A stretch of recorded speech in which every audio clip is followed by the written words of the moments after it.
Yes, hello, folks. Welcome to the weekly Utd Podcast. I'm your host, as always, Phil Brandt, joined with my regular co-host, the excellent James Rhodes. Here, of course, first one of 2024.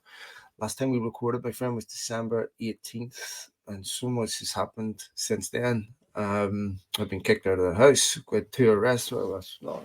Anyway, how was your Christmas and New Year's?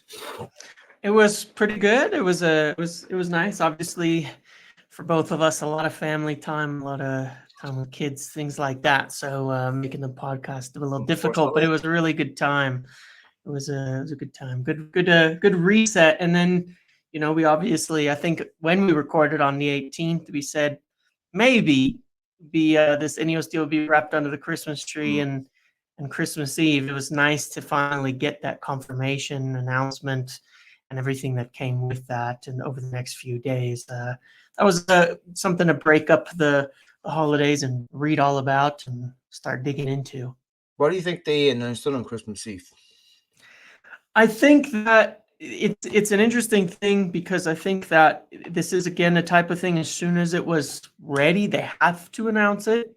They can't really sit on it. I think they did want to announce it as soon as possible. I think that they were really concerned about it going into the Christmas period and New Year without getting done. Um, there's a lot of, as we dive into the agreement itself, there's a lot of, I mean, this was incredibly complicated. Mm-hmm. It was really difficult even to get done in the state that it got done was, I think part of it required them just pushing it to a vote, even with some people not present, according to some articles and things like that. So I think that was part of it. It was just, I think, Jim and the Glazers probably just said, let's just get this done now. We got to get this over with because this could go on interminably with some of the challenges that they faced if they didn't just push it through at some point in time. Inevitably, when you look at the SEC disclosure, and there's a lot in there that's way Yep. over my head, but some of the things that people were looking for, James, was is there a pathway to ownership enshrined in writing? Now, I'm not 100% sure if I'm on sound footing on this, but from what I can understand, is that it wasn't legal to put that in writing where you're still a publicly traded company because it removes Right. risk from the stock going up and down, Yep. there's legal complications about that, about enshrining that in writing. Yeah, I mean, as far as I could tell from talking to some people who were some of the people who actually kind of broke the stories, around the Financial Times and things like that, just chatting with them, essentially that's what it looked like was just that, um, they couldn't do it in the end. It was just it didn't make sense for them to be able to put that kind of agreement in place when it comes to the minority shareholders and all of that. Generally speaking, it's hard to justify legally giving someone a guaranteed right to buy something in the future because as a minority shareholder, what if a better offer comes? This is part of the issue that goes into all of it. You have to even think about what if, you give Jim an option for 35 a share at, this date and someone comes in with 40. Well, what happens to that option? How does that work? How does this, it's so complicated. And even having that price in the future affects things like, affects things like the share price, all of it. It's just really, really complex is essentially what it all was. And the holdup continued to be these minority shareholder concerns, basically to the point where, as I believe it, they had to essentially strip out any sort of guaranteed option in the future just to get this deal legally over the line. And obviously we wish that wasn't the case, but If Because it it seems seems like it was. that if Ratcliffe is successful, it's going to be harder to get them out because it would seem to me that in that situation, United would also be commercially successful, obviously, and the price of getting them out will go up. They're going to be even more reluctant sellers if United are performing well commercially. And so, for them, if it fails, they're getting paid anyway. It seems to me that from a Jim Ratcliffe perspective, I'm a bit skeptical. I mean, I'm cautiously optimistic about the whole thing, but I'm a bit skeptical that his success will lead to the removal. Well, yeah, it is tricky. It's hard to it's hard because there's no guarantees. Obviously, there's no guarantees in all this. That being said, there's a couple of important things that are in this agreement that I think are worth evaluating. The Athletic did a review of everything, one of their guys recently, and his takeaway was kind of the same as mine, which is yes, there's nothing guaranteed in there, but there is a lot of framework for a deal. There's a lot of framework for a deal that would allow for and encourage essentially, Jim Ratcliffe or somebody else to buy the club over the next 12 to 24 months. There's a lot of incentive to do that, and there's a lot of things in place that would allow that to happen. And that's kind of my conclusion from it as well, is that, it's the Glazers. So, you know, what are you going to do? Say about it. But I think the couple things that are telling are this: they were amenable to an option, and in fact, even had agreed to put an option in there.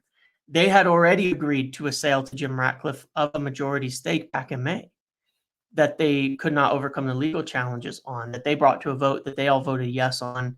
Um, those are matters of truth. And so I think when you look at the Glazers in general, they're not quite these like cartoon villain-esque people. They're simply sort of your ultra capitalist individuals who have an ownership of a club that they don't particularly care about in a sense that they should, or in a way that they should, and want to maximize on their return on it. However, you also have to factor in, what does that really mean? I mean, one could hold on to it for 20 years and probably it'll be worth 15 billion in the future with inflation, with the rise in football and all that, maybe. But do they need to do that for 20 more years when Avram Glazer will be almost in his 90s by then? That doesn't particularly make sense if he's still around. Those are considerations that come into play with all of this. And I think that it's well set up for this deal to be kind of duplicated in a sense that would allow the Glazers to cash in maybe a little more, $33 a share today, $35 in a year from now, to cash in. And the only thing that I would add to that is when you look at the overall valuation that this is given, and especially given that they also diluted a little bit with Jim Ratcliffe's investment of 200 million plus 100 by the end of this year, which I'm sure we'll talk about. That valuation that Jim Ratcliffe is offering them was about $1 billion more than the only other offer on the table. So who else is going to be there that they sell it to? That's going to offer more. There is no guarantee that there's anybody else who's going to come close to offering the type of money that Jim Ratcliffe is offering for this club, for the Glazers. And I think that is a consideration in all of this. And I think he certainly overpaid when you compare it to the fact that there's nobody else even close to making an offer at that level, because he wants the club. And that's the good part, I guess. One of the questions that I have is, how do they marry two different ideologies, make them functionable, make them symmetrical, and make them an adjuvant of each other so that United perform on the pitch? Everything inside the football club, in my opinion, should be a first principle of getting the best football team possible on the pitch and define ourselves by winning trophies, which is what our competition does. That United haven't had that. All of a sudden, you're asking this football club to find a happy medium between these two very different ideologies that stand in opposition to each other. Because I think if you look at how the Glazers have run the football club over the last 10 years, everything has been derivative of their first priority, which is making sure they're commercially successful. That is the most important thing. And if you look at teams that try to finish in the top four and have that as a goal, here's one of the problems with that goal, in my opinion. You are immediately telling players that losing games is acceptable. Right. Not terminal to the goal. Okay. And once you put that mentality inside a football club that says it's okay if we lose this week because we can recover next week, you're going to miss the target occasionally.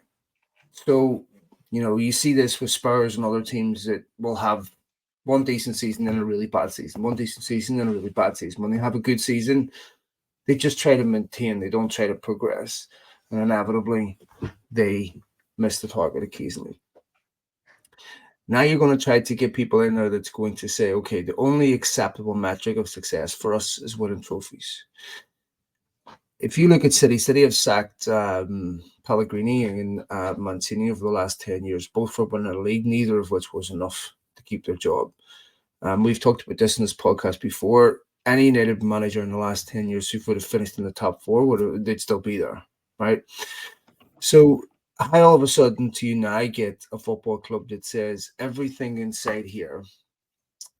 And I know that Jim Ratcliffe and the INEOS, who don't, by the way, it needs to be said, have a perfect record in sports, right? I mean, I was looking at some of the Sky cycling stuff with Dave Brailsford and what have you, and it's not glittering. Let me put it like that. Even the Americans, their yachting team, and they're not exactly, they're definitely better than what we have, but they're far from perfect. But to become Premier League champions, the whole football club has to change culturally everywhere. And that means every single department inside that football club has to have a very clearly defined success metric, and every resource inside the club has to be poured towards sporting success. And I don't know how you do that with owners that are the majority owners that still don't share that goal.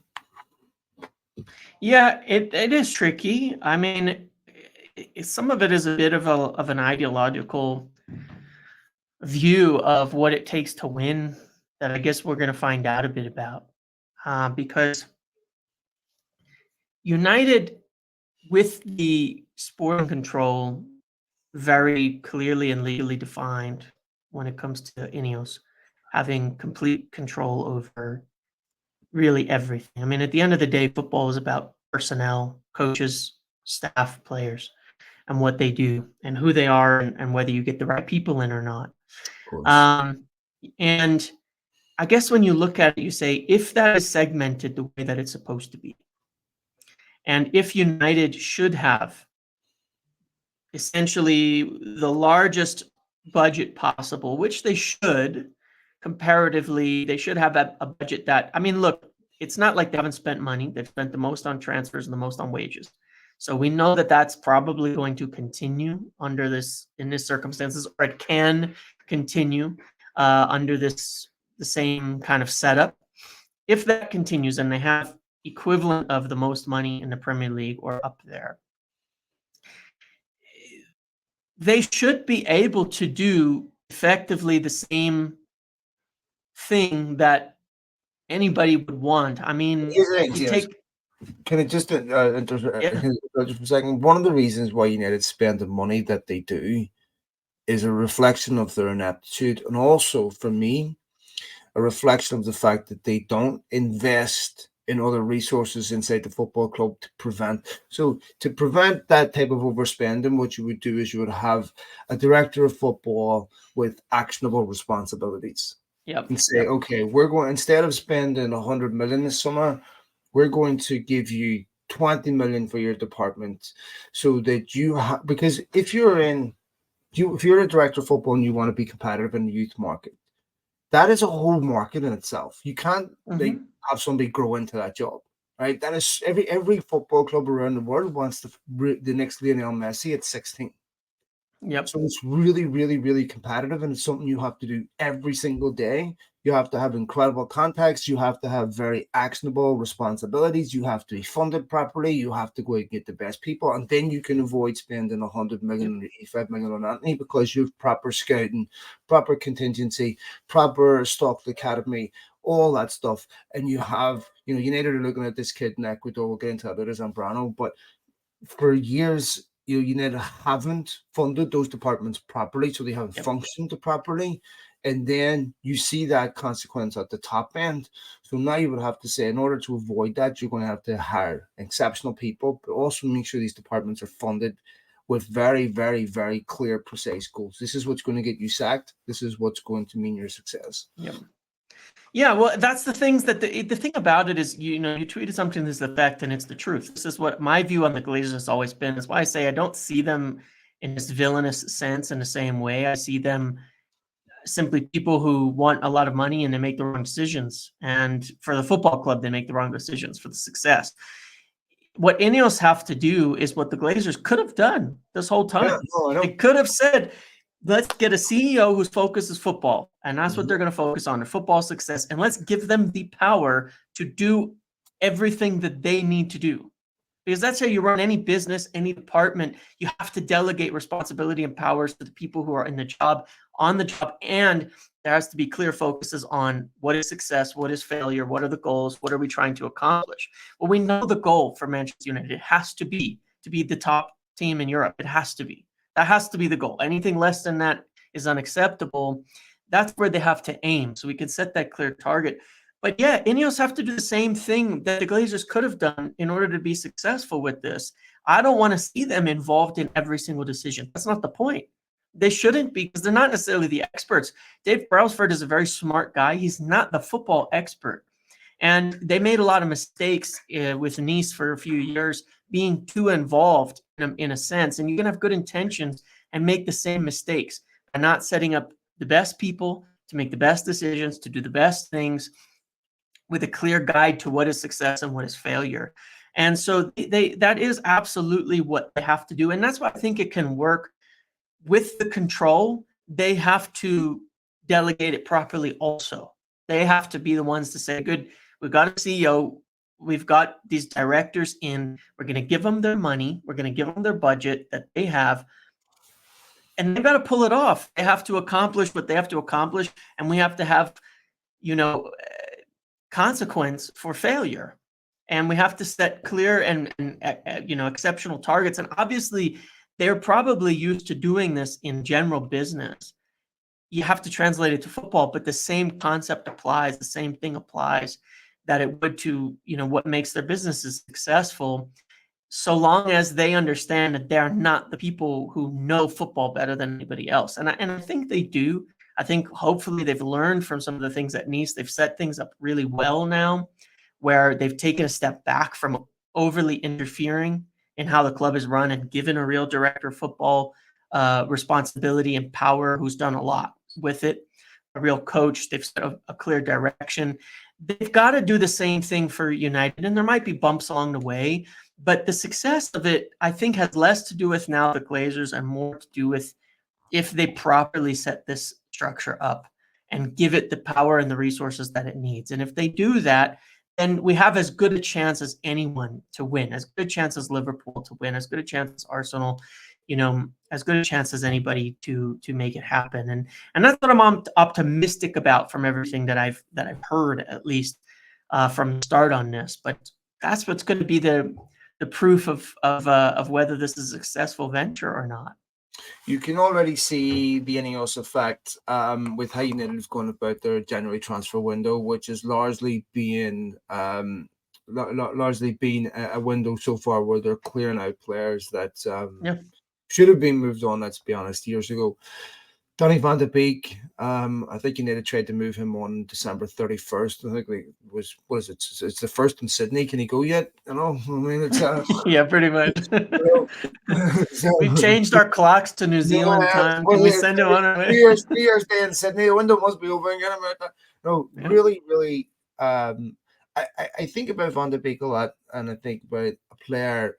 Was there ever a player at United where he was so forgiven for so long, where I kept thinking he'll come good, and Ten Hag came in and thought, if it doesn't work for him now, it never will. But then I sat and thought about it the other day. I'm like, can I remember a single good game that he had for United?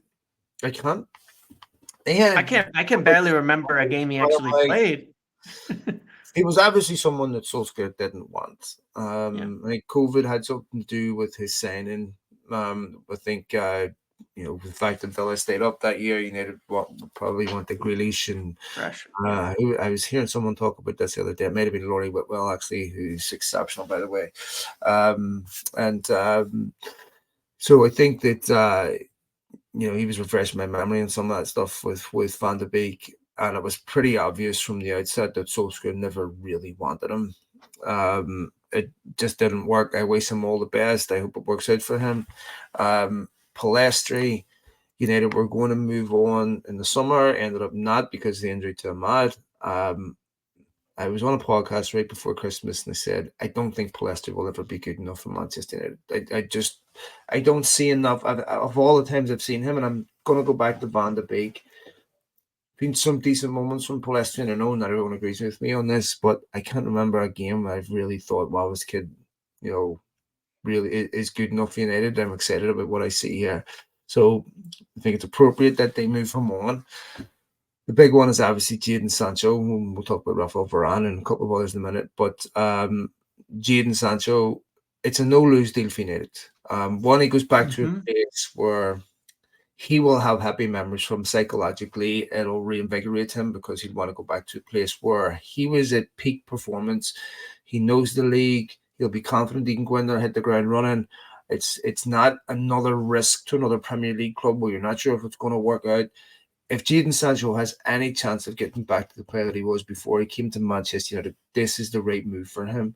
If he can perform well for the next 4 to 5 months, I still think United will look to sell him.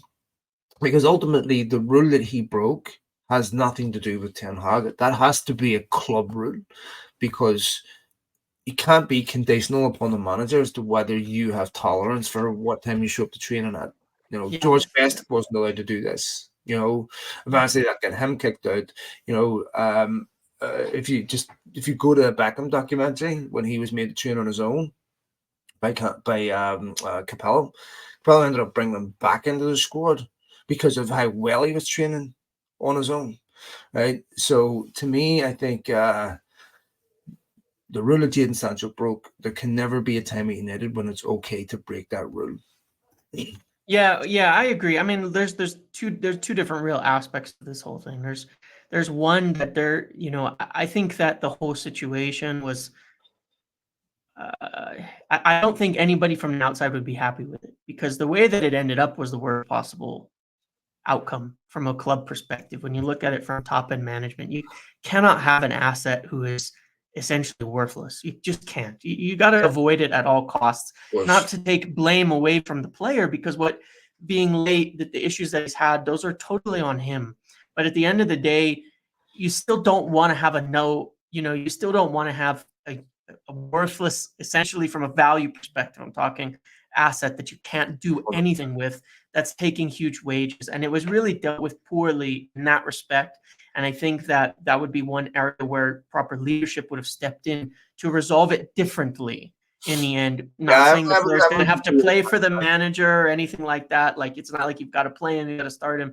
I'm not talking that, but there is a difference in how it could be resolved where his value doesn't go to absolutely nothing. And hopefully this loan is the start of fixing that from a management perspective.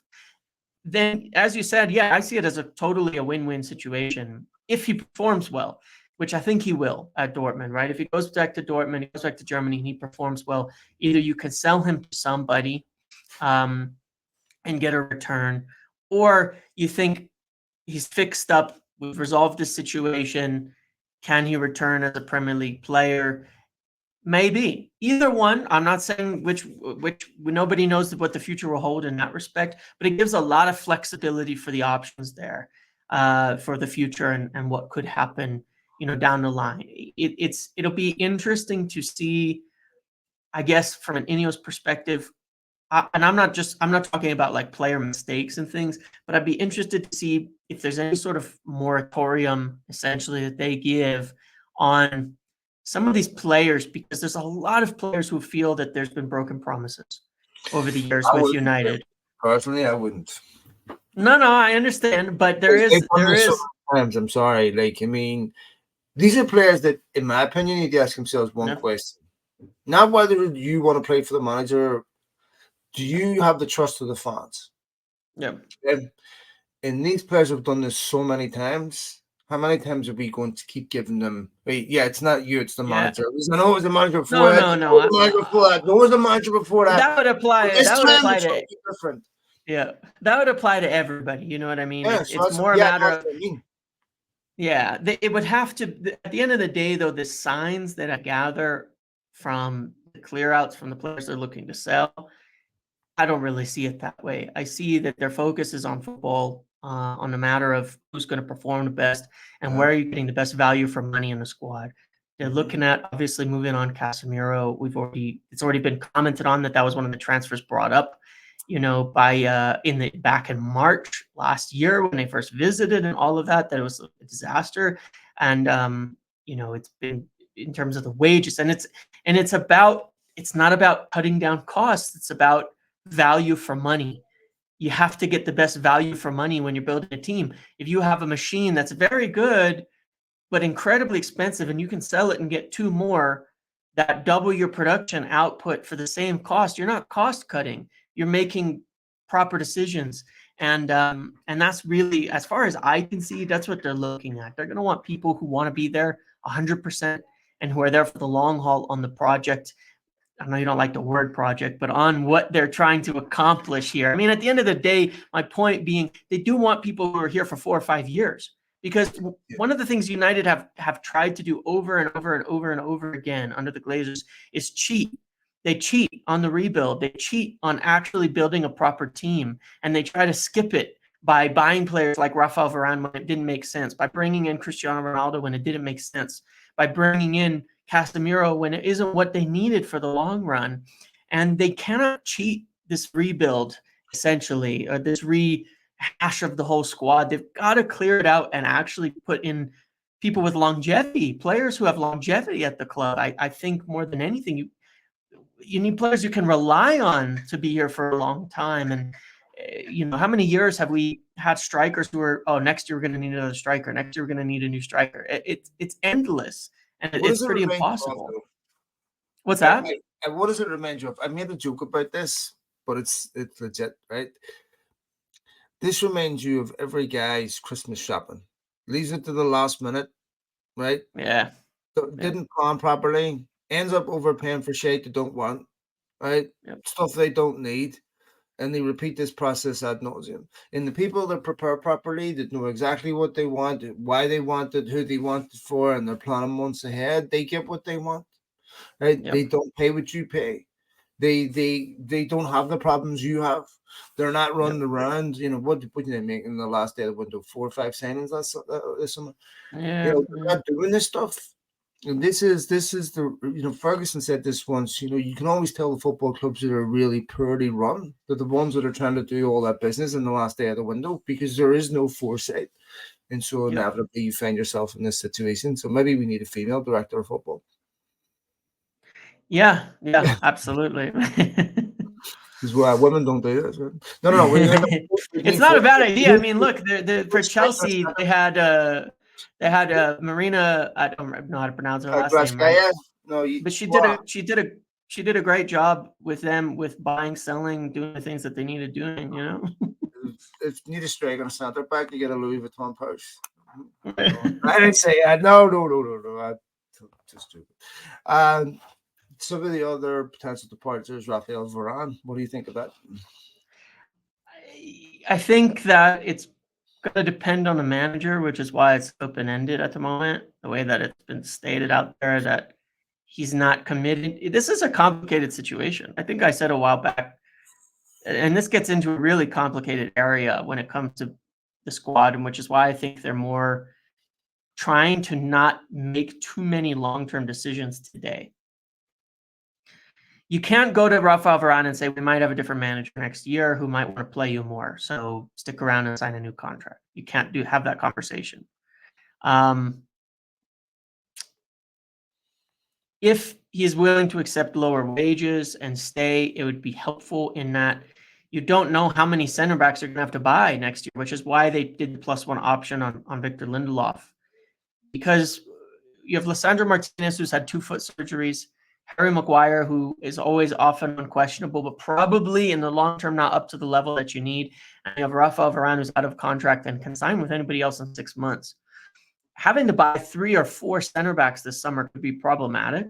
It's going to be a problem for any sort of rebuild, any sort of squad building in general. You can't have so much overhaul in one summer. It can cause complete instability in the team itself. But it's a really complicated situation, I think, in that respect. He's not happy with his role in the team. That's what's been the case for some time now. And and that's fair enough. He feels he could go somewhere where he would be the first choice, and that he's keeping his options open for that. He doesn't want to go to Saudi. I think he wants to stay in Europe and contribute in Europe. He maybe wants to go back to France, where he's from. I think he's mentioned that before. Might be the next sort of final step in his career, but it's a tricky situation. I think it's okay if United move on from him. I think it's okay. I think it's okay if he accepts lower wages and stays for a couple years. If it's okay that he's not going to be necessarily always the first choice center back. It's kind of going to be up to him, but it's a tricky one because it's with a lot of players like this who are in that kind of middle ground. It's going to come down to stuff with the manager and long-term plans and what their role will be and all of that as it gets closer to summer. But that is a really tricky thing to talk about right now, because it's not like anything's been 100% decided. But as we all kind of know, there's a sincere possibility that Ten Hag isn't the manager next year. And how does that affect things? I thought it was interesting when Ten Hag first came into United. He, kept Harry Maguire as captain, which was essentially saying that my starting two centre-back pairing was Maguire and Martinez. Yeah. And then, of course, Maguire gets dropped after the Brentford game. Brighton game, Brentford game. And Varane takes his place. But first season Varane was at United, he missed half the Premier League games because of injury. Yep. I think the second one, it was the same. Yep. And I don't see that getting any better as he gets older. I think that Ten Hag has always had reservations about Varane in some sense. Because once you name Maguire your captain, that you plan on starting your captain. Maguire played his way out of the team rather than Varane playing his way in. But I think that Galatasaray game where United conceded 3, I thought he was really poor in that game. He comes on against FC Copenhagen, Johnny Evans goes off, and then United concede 4. Now, I'm not saying it's his fault, but I look at him and going, good defender when he's fit, but he's not fit enough. And I actually remember his first game was away to Wolves, and I remember at the end of that game, the look on his face because of the intensity and the pace of the Premier League. I think the time to sign Varane was before he went to Real Madrid, not as a 29-year-old with an injury record, leaving Madrid on massive wages. So for me, I think, one, if Varane doesn't like his place where he's at right now, I don't see that improving next season. I think if United go out and sign centre-backs next season, it has to be to start every week. So why would you keep a guy on massive wages on the bench that isn't happy? These are the types of decisions you need to move on from and say, okay, you know what? It's okay. You can leave and have more foresight into having a long-term replacement that can start every week. Look at how much, I don't think this helps Onana either, about how much United rotate in their back line. It's far too often. I think they picked the same back 4 twice this whole season. Yeah. So that's something that absolutely has to improve going forward. They have to have consistency in the back 4. And the most important part of the back 4 we have to have consistency is in the back 2. And I don't mind Lindelof getting a contract extension as a backup centre-back, but certainly not as a starting centre-back. Yeah, and my understanding of the plan, at least as I gather, regarding the center backs, with the triggering of Lindelof, I believe that what they want is and expect is that Varane will leave. And I don't think there's any disagreement with that. Like I said, I could see him staying on a backup and things like that, but I'm not sure that's what he wants anyway, because that's essentially his complaint as of now. But I don't believe that they're going to guarantee him, oh yeah, you're going to be the first choice center back and all of that. They didn't take up his option. They obviously want to allow him to go. What I believe they would like to do is allow Rafael Varane to leave. Gives them the ability to assess Lisandro Martinez over the rest of the season. They have Victor Lindelof. They have Harry Maguire, who is a professional, who has maintained a positive mentality if he's going to be not the first choice center back next year. He's someone who has shown a willingness to compete for it without, downing tools or throwing a strop or anything like that. And I think that's commendable from him. From what I understand, right now, I would expect the plan is to let Varane go and pursue a first choice center back. Some of the names like Antonio Silva, obviously talked about Todibo at Nice and other names that have come up. And then over the next 2 summers or over the next couple windows, get another center back in as well. So you have 3 or 4 really good center backs in the club. But I would say I very strongly expect that Rafael Varane will leave and they will buy a fairly significant new center back for his position. Do you see any other that's the most likely in January? In January, probably not. I mean, yeah, if an offer comes in, but that continues to be the problem, isn't it? That's 7 million from Fenerbahce, isn't that real? I don't think so. I don't think that they've made any offer on that. There's some good reporters from Turkey. I think United, if someone offered them 7 million for Martial, he'd be out quicker than Van de Beek. I'd take him before the ayahuasca wears off. We're here. Yeah, right. Are you kidding me? Yeah, a fee? I don't know. I don't think United could get a fee for him. One of the positives, I think, in some respect, potentially, is the Saudi league voted to increase the number of foreign players that they're bringing in. The problem is you're seeing players come back who didn't really enjoy their experiences for one reason or another. I don't know. Maybe the money wasn't enough for some of the trade-off for being, contracts. Yeah, I know. Easy. Yeah, no one's buying you back into Europe, that's for sure. And so I don't know if that is a possibility or not, because Casemiro, there's big interest in him from Saudi as well. I think he'd be more open to it. Martial, I don't know. I don't really know in that respect, but I think that's really the only potential route for him out. The difference between someone like Martial and someone like Fred, for example, who went to Turkey is, Fred was a free agent. And as I understand it, he didn't care too much about the money on the wages that he was going to get. He also got a nice payoff. Well, no, he wasn't a free agent. He had the +1. Right, excuse me. He had the +1, but he wasn't on big wages. Martial's on 250,000 a year. His contract's up at the end of the season too. Yeah, so. Just let it go. I mean, that's kind of how I see it. I don't see that they could get any money for him. I think it's going to be a wash. They're either going to have to pay those wages out or not, and so it's like he's here or he's not. I think makes a little difference. I think he'll just be gone in summer. Here's my concern, James, right, is that one, United squad needed strengthening regardless of any outgoings in January. Yeah. So they got rid of some fringe players, which is fine. That doesn't tell me that the squad is stronger at the end of January than what it was at the beginning. So, we're being told that FFP is an impediment for recruitment. Some rumors suggesting that they're being offered some different strikers. I believe Karim Benzema is out of contract. Choupo-Moting was someone that's been offered to United. What do you see United doing in terms of forwards in January? Honestly, not much. I mean, this is a tricky situation. There was some contact with Werner, but they never really followed that up. It has to be a loan. I mean, I do not think they will sign a single permanent player in January. Listen to this question. What's that? Listen to this stat, and Erik ten Hag has signed more loan players than what United have signed on loan in the last 25 years.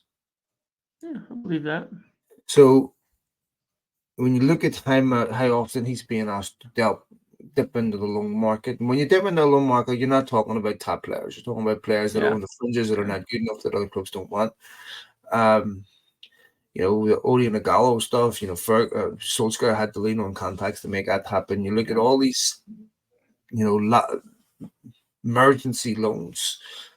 How many of them ever work out?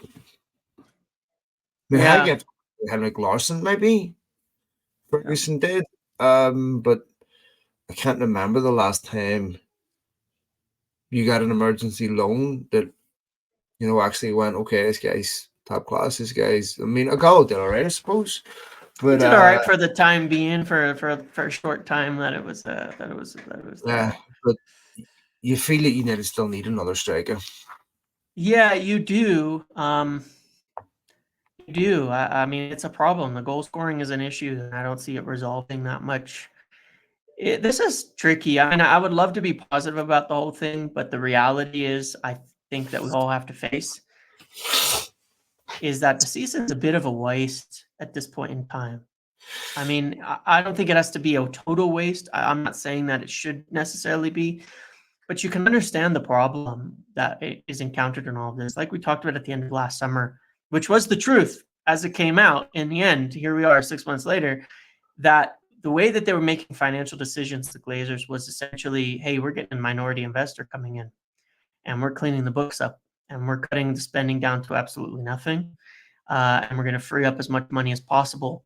And I think that it continues to be the plan for January up until the summer. And it's okay because it is really challenging. I would not like to see them make any sort of permanent signing that hinders things later. We've done that too many times as well. I mean, you look at the options there. Amrabat has not been a success. It's a good thing they didn't buy him permanently in the end. They sent Regulon back. I think to free up a loan spot is probably part of it. So I just don't see much. I mean, maybe a lone striker comes in or somebody that they could take a punt on, that maybe they look at for a veteran presence that they could sign permanently next year. I think that would be part of it, is they'd like, if they get a loan in, they'd like to get somebody that could come into the window for a cheap cover signing for permanent. Ideally, something like that. So I honestly don't know. I don't know if anything happens this month in terms of ins. I really don't. I think over the Christmas period, which was United's worst December since 1930, I believe, the Mm. goal scoring record is just abysmal. It's indefensible. Um, and inevitably, this brings up conversations about Anthony. And Mm. I don't like turning on United players. And for anyone that listens to my podcast will know, for a significant part of last season, I defended Anthony and felt there was a player that he would improve, that his decision making would improve. I found myself becoming really, really angry at his performances over the last few weeks, and I was looking back at some of United's decent wins. They scored 4 or 3 away to Copenhagen. He wasn't playing. They scored 3 away to Everton. He wasn't playing. I believe the United would never have come back against Aston Villa if he was Not a playing. chance. And I think that United just look a much better team without him. I was doing a podcast over Christmas with Franz Hoke, and Franz actually hosted that podcast on Zoom, so don't blame me. But I tried to press record as a not as a host, as a guest, and he has to actually give permission. He gives permission about halfway through the podcast, so I lost a bunch of it. But we were talking about Anthony anyway, and I was asking him about why he feels he's failed, and he goes, honestly, I feel that if Eric was in his second season at United, he wouldn't have made that signing, because I think one of the things that is impossible to anticipate before you go to United is the type of scrutiny and pressure you face off the pitch, Mm. on the pitch. It's like he would have known this in the second season, and there was certainly question marks about Anthony and how certain things affect him off the pitch. Don't Yeah. affect everyone the same. Certain players can handle different things, different. We're all built differently. And he goes, if you haven't done it by your second season at a big club, it almost never happens. And that's usually the cutoff where they say, okay, no more. And he goes, I would be very surprised at this point if Anthony ever becomes a Manchester United player. I Like I said, I don't like picking on United players, but he infuriates me, James. Yeah, he does. I don't know that there's been a player I get so angry watching, essentially, because I think so often there's many moments in games where you could see exactly what he could do that he just won't. He just won't do it, and he can. I don't think he can. I just have to come to that conclusion that I just don't think he can. And it's not like even mistakes. It's just I've never. It's hard to see that one dimensional of a player, and in so many moments where there could be a difference being made. And yeah, it's an issue, and I don't think it's going to work out. I think there's practically no chance at this point that it works out for the long haul. Oh, the brilliant Swedish Rumble done a fantastic long form tweet on how many clubs at the top level play with inverted wingers, and a lot do. Mm. The problem is, and there's a clip on my Twitter feed with Garnacho that shows he's willing to use both feet. So there's Yeah. a level of unpredictability there. Garnacho's willing to, shoot with his left foot. He scores goals with his left foot. He's willing to score goals with his right foot. He put the ball across with his right foot. He put the ball into the box. He shoots. He scores a wide variety of goals. Even the people that were trying to defend Anthony by showing his clips in Holland the previous year were showing me the same goal, the same thing every single time. And I'm going, looking at what we know now, United scouts should have noticed this guy does the same thing every single time. Cuts in bottom corner, cuts in top corner, Yeah. And when you are playing as an inverted winger, there's very little space when you pick up the ball because it's a high compact area, right? You've got centre backs, you've got inverted fullbacks there. You have to be really quick, and he slows the counter attack down because the ball comes down the right hand side. He has to stop, pull the ball back, and then do a bunch of shimmies and do a bunch of feints and step overs. And you know that he's either going to cut inside and shoot or cross, but you know he's not going right. Yeah. There's a brilliant clip of Alphonso Davies just standing there watching and going, okay, let me know when you're going to go across me, onto my right hand side, because I know that's when you're going. He tries it and he just takes it off. I'm going, it's not a surprise to me that after his first 3 games, he's not scoring goals, because it looks like to me players have worked him out. This is a serious, serious problem for Ten Hag when you have a forward that now Luton Town are scoring more goals. And I honestly believe, and I've been a big defender of Ten Hag in this show, that if United weren't in the chaos they were in, he might have struggled to survive December. Yeah. Fortunately, I'll say we won't see Anthony today. By the time this podcast is out, it won't be a spoiler, so it's okay. From spoiling the lineup earlier or anything like that. But Does he not know that tonight? Yeah, we see in the front three versus Villa again today, which I think is encouraging because that was good. Garnacho, Rashford, Højlund. Hopefully, Garnacho on the right again. Hopefully, we see a nice game today. It is Rashford on the left again. They have this ability to lower the I know. standard of their play to the opposition, and this worries me. I know. But let's see, because this was good. This was good against Villa. They really showed up. Let's hope. But as to your point on Ten Hag, yeah, I would agree with that. And one of the things I mentioned a long time ago that we've talked about, and I think sort of a final point on this, because this is where the question lies in the future, is aside from results, one of the biggest things that Ten Hag is going to have to accept is a change in his role, is a change in his powers at United. This has now come out from a couple of journalists. I think I said this some months ago that as far as I was hearing from the INEOS side, there were concerns about this, that he would not accept a change in his role. Some of it's in his contract, and that's a problem. That's a problem for him.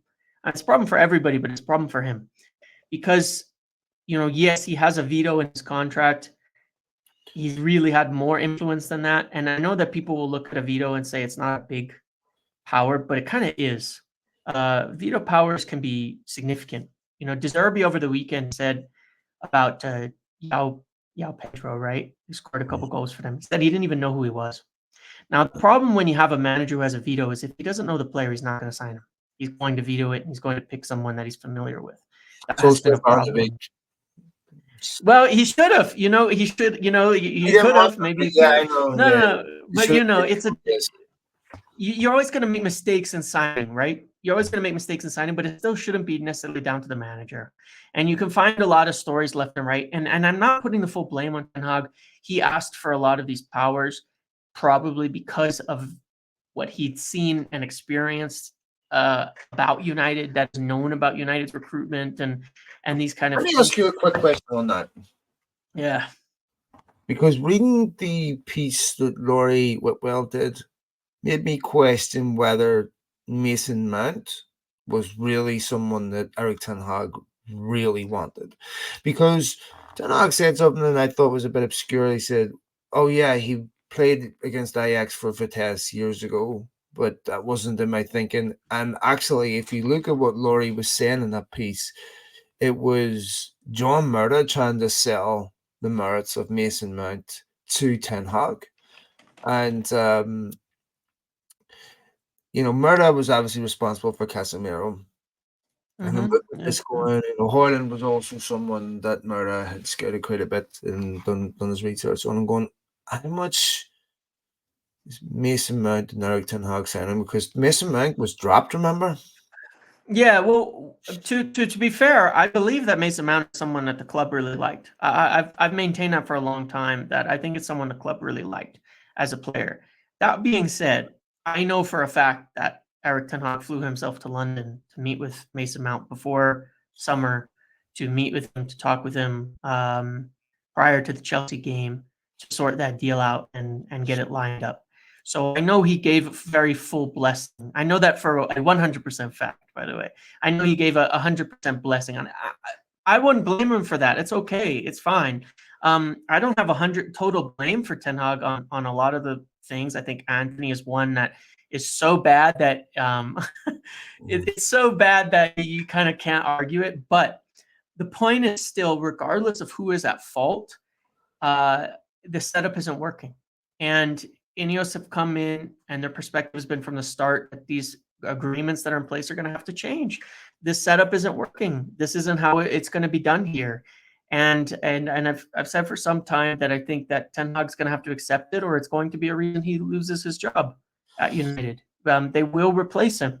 They will not accept this things to continue. And here's part of the problem. If you want to bring in people like Ashworth, Paul Mitchell, they're not going to sit there and say, oh yeah, we're going to recruit, we're going to do all this work, we're going to find the best players for the team, and the manager just says no.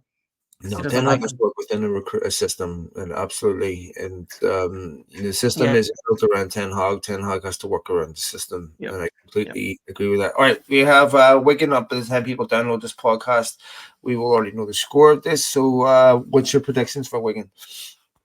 I think we'll win. I mean, I think we'll win. I think with the front three that's out there, I think we'll win. I think I think we'll score a couple goals today. I think it was smart to make Onana stay and not give Bayindir. To me, no. If I'm Bayindir, if I'm United, and I'm saying I'm not going to play you against Wigan, 18th in League One, but we're going to throw you in the Premier League. I don't understand the wisdom of that. To me, Bayindir was Fenerbahce's #1 goalkeeper, the Turkish national team goalkeeper. If you're not going to play him against Wigan, when are you going to play him? Yeah, I disagree with it for sure. If Onana drops a clanger and you had to go to the cup, oh my God. So convincing Onana to stay and then he drops one in that. I'm telling you, like that's a big. I disagree with it. I don't know what the point of buying a player is if you're not going to use him for Wigan. I mean, come on. Makes me wonder, was Bayindir Ten Hag signing? Honestly, who knows at this point? Honestly, someone else. He asked did he want it? Wasn't Bayindir. It was someone else. I forget. There was another name, but either way, at the end of the day, they approved him. They brought him in. You've got to put some. I mean, they were willing to play Dubravka last year. It didn't go well, mind you, the game that he played.